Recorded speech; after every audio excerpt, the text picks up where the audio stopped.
We have a remit, a mandate to provide the best possible musical experiences. However, we know from external research, my own concerns, that far too many kids are sort of falling through the gap. But we think that ICT is something that's going to grab the attention of the children, fire up the imagination of a whole bunch of kids that we stand to lose unless we actually embrace ICT.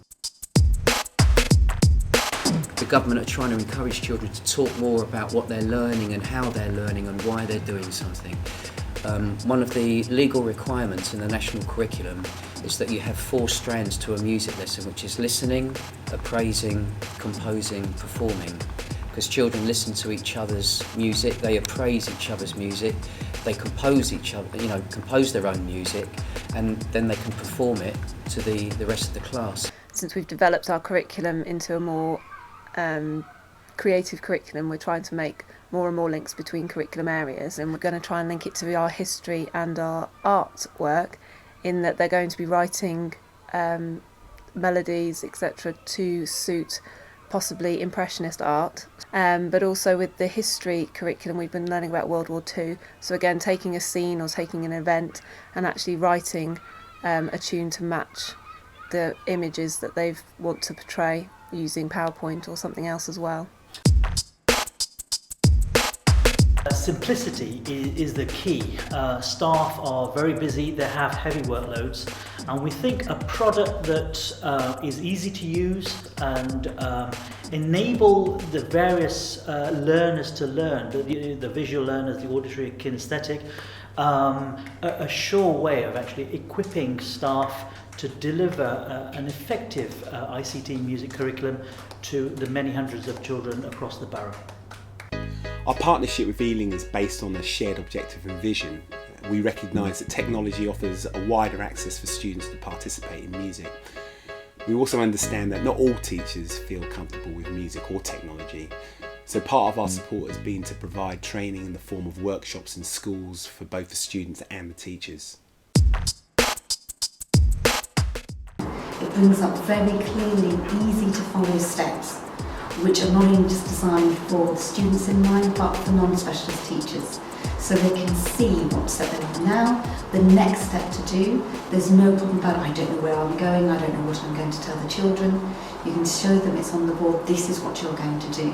And it gives you a sense of, yes, I'm in control here. It's quite simplistic. You know, you've got all the pads, and you know the colour coding shows you where to click, where not to click. It's really child friendly. It's so different to things that they've used before. I don't think any of the children use similar packages. And I think it was visually, stunning as well, because instead of it going from left to right like conventional score, it goes round. They can see the bars divided into 16. They can. Do you know what I mean? Yeah. Visually, yeah. It's really good. It would be great to bring up the O generator, have a backing track going, and get the kids to start to improvise melodies over the top, improvise rhythms over the top. There's such a freedom about it. And there's also the freedom for the children to experiment and not be scared about getting something wrong. Everything sounds good.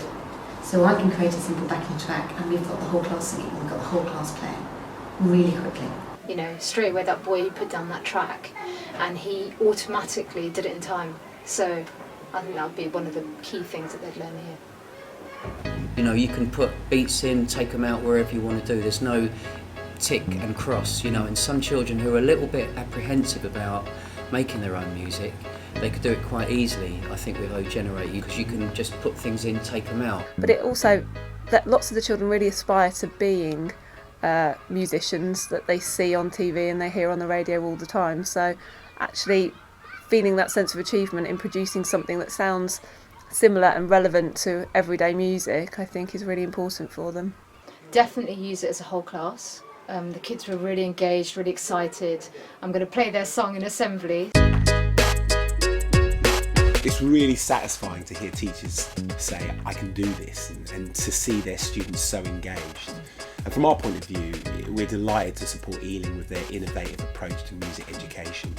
And we think that equipping practitioners with software that's easy to use, matched up with training that's fun and simple to understand, is going to build capacity of practitioners across the borough and thereby help many generations of children to experience the magic of music.